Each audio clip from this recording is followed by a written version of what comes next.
Morning family. मेरा नाम विजय है और आपका स्वागत है हमारे चैनल में we are study with target.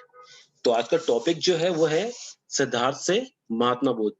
तो आज हम कवर करेंगे कि सिद्धार्थ जो थे वो महात्मा बुद्ध कैसे बने, उनका पूरा जीवन चरित्र, राइट? क्या-क्या स्टेप्स है, क्या-क्या उन्होंने काम किया है और कैसे-कैसे स्टेप बाय हम लोग कंटिन्यू करेंगे उस चीज़ को, राइट? तो हम लोग शुरू करते हैं यहाँ से। और अगर आपको ये चैनल पसंद आता है, ये वीडियो पसंद आता है तो प्लीज़ लाइक कीजिए, सब्सक्राइब कीजिए, राइट? और अगर आपको लगता है कि इसमें कोई इम्प्रूवमेंट का चांस है तो प्लीज़ मुझे कमेंट बॉक्स में बताइए। शुरू करते हैं आज का टॉपिक।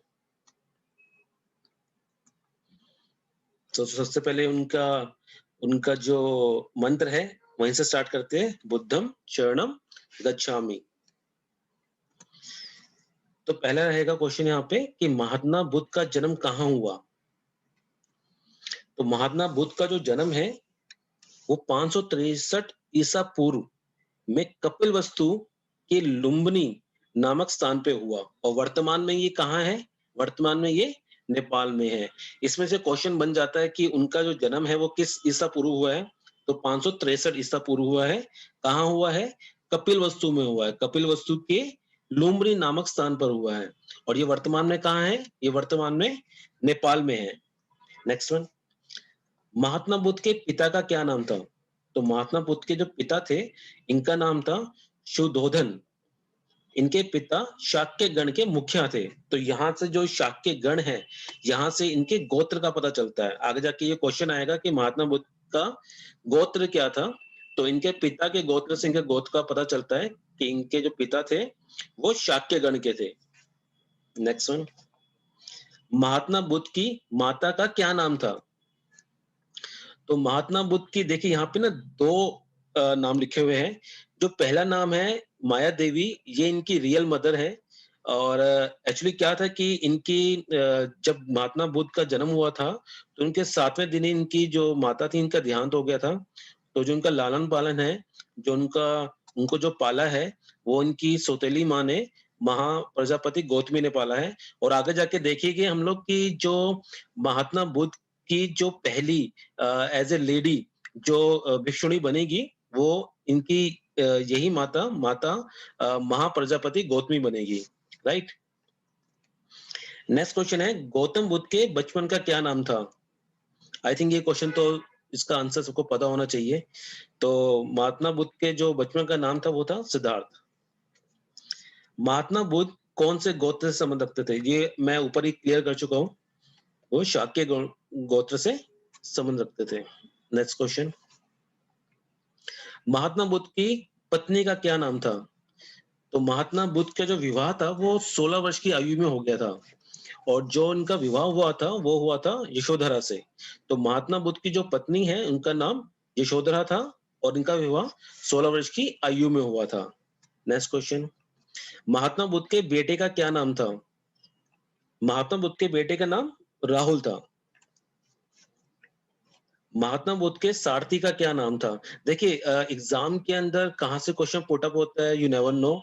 तो हमें एक-एक चीज को कवर कर लेना चाहिए। तो मैं अपनी तरफ से जितना डेटा कलेक्ट कर सकता था, मैंने कर लिया है। आप इस वीडियो को अच्छे से 1 या 2 बार इसको देखिए, तो आपको आई थिंक ये क्वेश्चन समझ आ जाएगा क्योंकि मैंने one by one, step by step चीजों को कवर किया है। तो महात्मा बुद्ध के सारथी का नाम क्या था? तो इनके सारथी का नाम था चन्ना। महात्मा बुद्ध के घोड़े का क्या नाम था? इनके घोड़े का नाम भी पूछ लिया जाता है कई बारी। तो इनके घोड़े का नाम था कंठक। कई बार क्या होता है कि एग्जाम में ना जो मिलाने वाले क्वेश्चंस आते हैं कि 4 क्वेश्चन दिए होते हैं, 4 आंसर दिए होते हैं, आपको मिलाने होते हैं। तो उन क्वेश्चंस में कई बार ये क्वेश्चन फंस जाते हैं। तो आपको ये पता होना चाहिए कि जो महात्मा बुद्ध के जो सारथी थे इनका नाम चन्ना था और जो महात्मा बुद्ध का जो घोड़ा था उसका नाम कंठक था। सिद्धार्थ जब कपिलवस्तु की सैर पर निकले तो उन्होंने क्या देखा? सिद्धार्थ जब कपिलवस्तु की सैर पर निकले तो उन्होंने पहले देखा बूढ़ा व्यक्ति, दूसरा देखा बीमार व्यक्ति, तीसरा एक शव और चौथा एक सन्यासी। देखिए इस क्वेश्चन को आप इस सीक्वेंस में ही याद रखना क्योंकि कई बार एग्जाम में सीक्वेंस पूछा जाता है कि कैसे कैसे उन्होंने क्या क्या देखा। तो सबसे पहले उन्होंने बूढ़ा व्यक्ति देखा, उसके बाद उन्होंने एक बीमार व्यक्ति देखा, उसके बाद उन्होंने एक शव देखा और लास्ट में उन्होंने एक सन्यासी को देखा। तो उसको इसी क्रम में याद रखना, क्योंकि क्वेश्चन जो बनेगा वो इसी हिसाब से बनेगा कि आपको ये आगे पीछे करके दे दिया जाएगा और आपको उसको एक सीक्वेंस में निकालना होगा उसको। नेक्स्ट क्वेश्चन, महात्मा बुद्ध की गृह त्याग की घटना को बौद्ध ग्रंथ में क्या कहा गया है? तो महात्मा बुद्ध ने 29 वर्ष की आयु में अपना गृह त्याग दिया था। तो जब उन्होंने अपना घर त्यागा था, तो इस घटना को बौद्ध ग्रंथ के अंदर महाविनिशीक्रमण कहा गया है। यानी कि जब महात्मा बुद्ध 29 ईयर के थे, तो उन्होंने अपना घर त्याग दिया और इस घटना को बौद्ध ग्रंथ के अंदर महाविनिशीक्रमण कहा गया है। नेक्स्ट क्वेश्चन है, गृह त्यागने के बाद महात्मा बुद्ध ने किसे अपना गुरु बनाया? जब महात्मा बुद्ध घर से निकल लिए थे, तब उन्होंने क्या किया कि बाहर जाकर, जंगलों में जाकर उन्होंने अपना गुरु बनाया। और उन्होंने गुरु किनको बनाया था? अलार कलाम को। तो ये क्वेश्चन भी कई बार आ जाता है कि महात्मा बुद्ध के गुरु का क्या नाम था? तो उनके गुरु का नाम था अलार कलाम। नेक्स्ट है, महात्मा बुद्ध को ज्ञान की प्राप्ति किस वृक्ष के नीचे हुई? ये बहुत इंपॉर्टेंट क्वेश्चन है। महात्मा बुद्ध को ज्ञान की प्राप्ति पीपल के वृक्ष के नीचे हुई थी, और जिस जगह पे उनको ज्ञान की प्राप्ति हुई थी, उस जगह को बोध गया कहा जाता है, और बोध गया वर्तमान में बिहार में है। ये आप इसी क्वेश्चन से कई सारे क्वेश्चंस बनते हैं, तो आपको सीक्वेंस में याद रखना कि महात्मा बुद्ध को ज्ञान की प्राप्ति पीपल के वृक्ष के नीचे हुई थी, जहां हुई थी उस जगह का नाम बोध गया है, और वर्तमान में बोध गया बिहार में है। उसके बारे में कुछ आगे पढ़ते हैं कि 6 वर्ष की कठिन तपस्या के बाद 35 वर्ष की उम्र में उन्हें विशाख की पूर्णिमा की रात में निरंजना नदी के किनारे पीपल के वृक्ष के नीचे ज्ञान की प्राप्ति हुई। तो बेसिकली ये था कि जब ये 29 ईयर की अवस्था में घर से निकले, तो 6 वर्ष के बाद, यानी कि जब ये 35 वर्ष के हुए, तब इन्हें विशाख की पूर्णिमा जिसको गुरु पूर्णिमा भी कहा जाता है, विशाख की पूर्णिमा की रात को निरंजना नदी के किनारे, ये आप नदी को नोट कर लीजिए, कई बार इस तरह के क्वेश्चन फंसते हैं कि किस नदी के किनारे महात्मा बुद्ध को ज्ञान की प्राप्ति हुई थी। क्योंकि देखिए, ये बोध गया जो है आंसर, ये बहुत पुराना हो चुका है। मुझे नहीं लगता कि अब एसएससी आपसे ये पूछेगी। अब क्वेश्चन जो बनेंगे वो इस हिसाब से बनेंगे कि जो महात्मा बुद्ध को जो ज्ञान की प्राप्ति हुई थी, वो किस नदी के किनारे हुई थी। तो वो नदी का नाम है निरंजना नदी, और किस पेड़ के नीचे हुई थी? पीपल के वृक्ष के नीचे। नेक्स्ट है, ज्ञान की प्राप्ति के बाद सिद्धार्थ बुद्ध नाम से विख्यात हुए। यानी कि पहले तो इनका जो नाम था वो सिद्धार्थ ही था, मगर जब इनको ज्ञान मिला तो ज्ञान के बाद इन लोग इन्हें बुद्ध के नाम से जानने लगे। और वो जो स्थान था जहां पे इनको ज्ञान मिला था वो बोध गया कहलाया। वो मैंने आपको ऊपर पहले ही कवर कर लिया। नेक्स्ट है, महात्मा बुद्ध के शिष्य का क्या नाम था?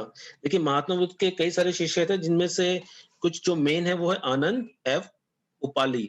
तो ये कई बार आपको ऑप्शन में मिल जाएंगे, तो आपको इनको ही टिक करना है, आनंद को और उपाली को।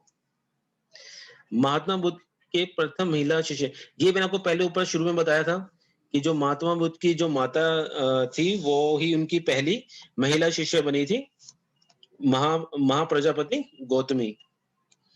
महात्मा बुद्ध की शिष्य का क्या नाम था? देखिए, उनकी बहुत सारी शिष्या हुई है, तो आप ऑप्शन के हिसाब से जाना कि ऑप्शन में क्या है। क्योंकि अगर ऑप्शन में अमरपाली लिखा होगा, आम्रपाली लिखा होगा, तो आपको आम्रपाली को टिक करना है। अगर महाप्रजापति गौतमी नहीं लिखा होगा तब।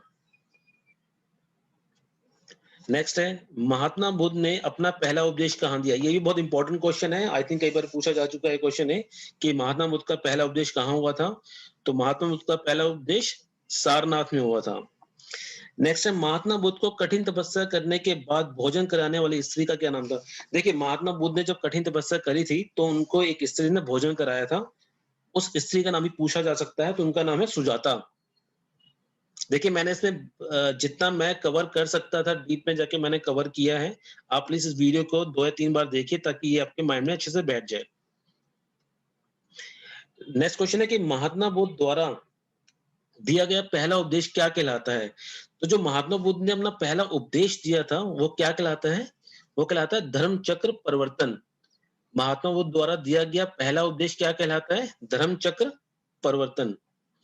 महात्मा बुद्ध के उपदेश किस भाषा में थे? देखिए, यही बड़ा इंपॉर्टेंट क्वेश्चन है। इस तरह के क्वेश्चन बनते हैं कि उन्होंने जो उपदेश दिए थे वो किस भाषा में दिए थे, तो उन्होंने पाली भाषा का प्रयोग किया था। तो महात्मा बुद्ध के जो उपदेश है वो कौन-सी भाषा में है?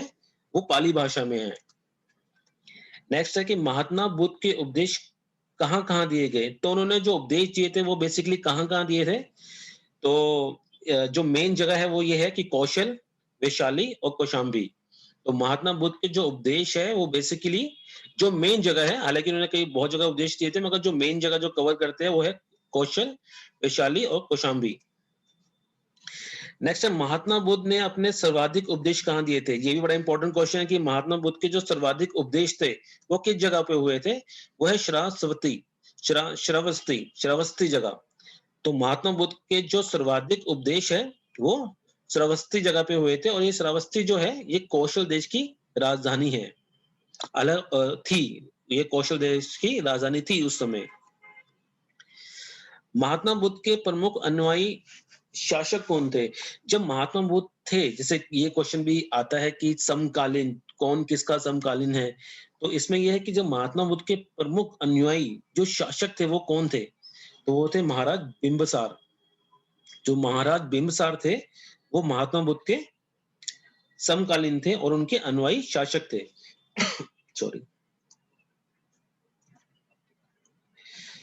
महात्मा बुद्ध की मृत्यु कहाँ हुई?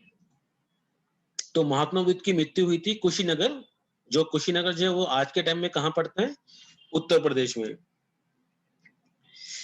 पावा में किस सुनार के घर भोजन करने के बाद बुद्ध की मृत्यु हो गई थी? देखिए, पावा एक जगह है जहाँ पे एक सुनार थे जिनके घर में महात्मा बुद्ध ने भोजन किया, जिनके बाद उनकी मृत्यु हो गई। उनका नाम भी पूछा जा सकता है, उसका नाम है सुनार चुंद। नेक्स्ट है महात्मा बुद्ध की मृत्यु को बौद्ध ग्रंथ में क्या कहा गया है? तो महात्मा बुद्ध की जो मृत्यु थी, उनको बौद्ध ग्रंथ में महापरिनिर्वाण कहा गया है। और जो ये याद रखने वाली बात है कि महात्मा बुद्ध की जो मृत्यु थी वो 80 वर्ष की उम्र में हुई थी। राइट। महात्मा बुद्ध के धर्म अनुयायियों को दो भागों में, ये बेसिकली ये कहना चाहता है कि जो बौद्ध धर्म के अनुयायी है वो दो भागों में विभाजित है। तो वो कौन से दो भाग है जिसमें बौद्ध धर्म के अनुयायी विभाजित है? एक तो भिक्षुक होता है और एक होता है उपासक।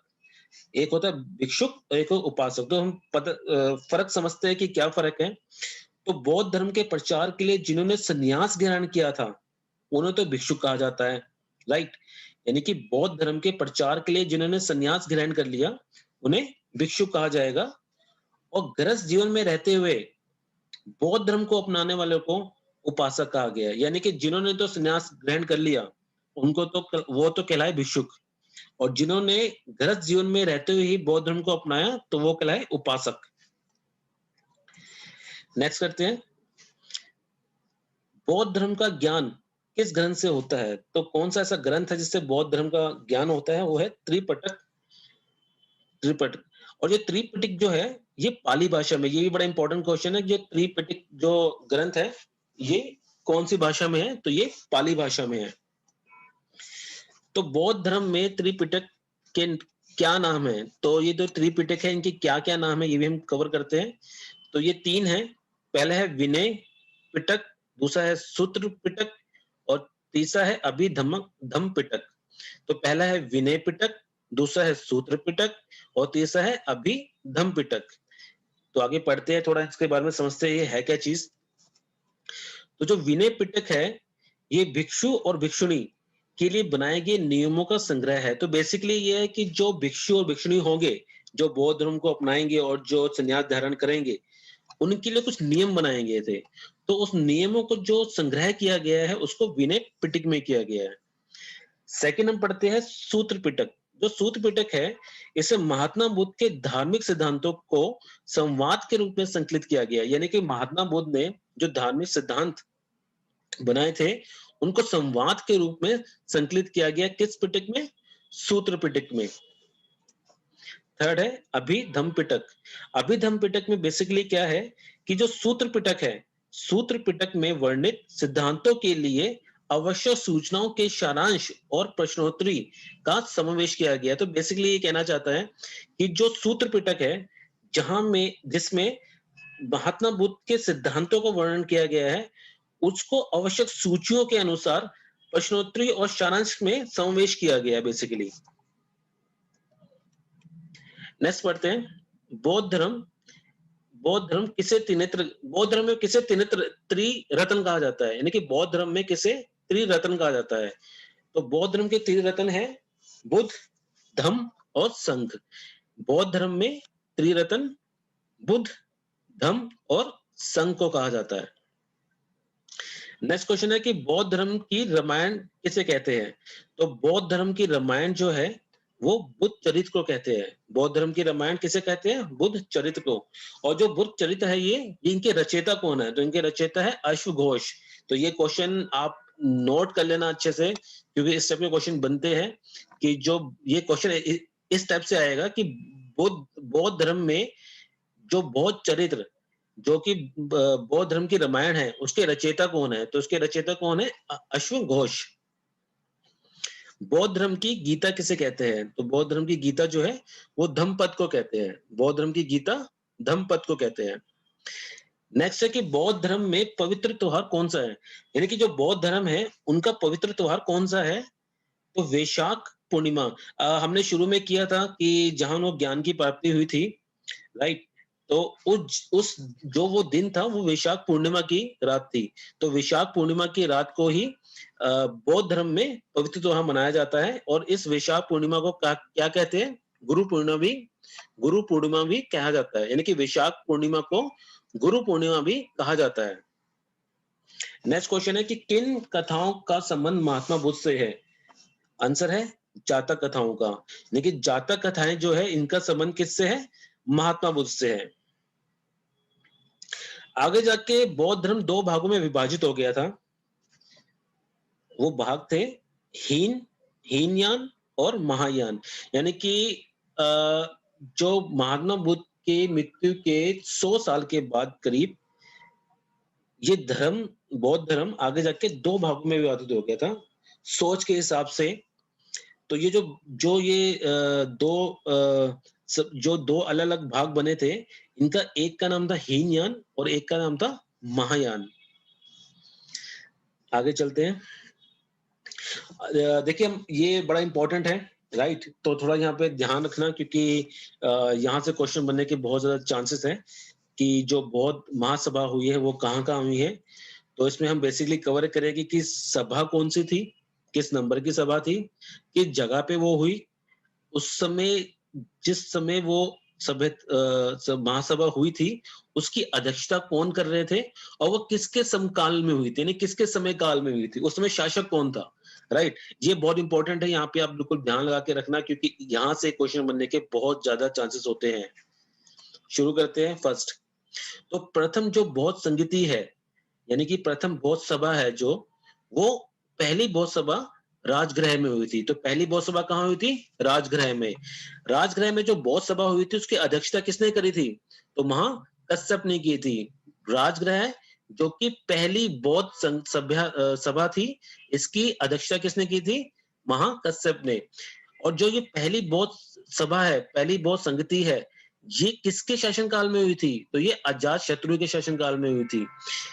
दोबारा से रिपीट करते हैं, पहली बौद्ध संगति, पहली बौद्ध सभा कहाँ हुई थी, राजगृह में। किसकी अध्यक्षता में, महाकश्यप की अध्यक्षता में। उस समय किसका शासनकाल था, अजात शत्रु का शासनकाल था। नेक्स्ट, द्वितीय बौद्ध संगति, दूसरी बौद्ध महासभा कहाँ हुई थी, वैशाली में हुई थी। किसकी अध्यक्षता में हुई थी, सबकामी की अध्यक्षता में हुई थी। उस समय कौन शासक में था, किसके समकालीन हुई थी या किसके शासनकाल में हुई थी, तो कालाशोक के शासनकाल में हुई थी। द्वितीय बौद्ध संगति, द्वितीय बौद्ध महासभा वैशाली में हुई थी, सबकामी की अध्यक्षता में हुई थी और कालाशोक के समय काल में हुई थी। नेक्स्ट, तृतीय बौद्ध संगति पाटलिपुत्र में हुई थी। किसने की थी इसकी अध्यक्षता, मोंगलीपुत्र तीरथ ने की थी। किसके समय काल में, अशोक के समय काल में। इसको तो बच्चों आप रट लो, क्योंकि ये तीसरी जो है ये महासभा पूछी जा चुकी भी है, पूछी भी जाती है आगे।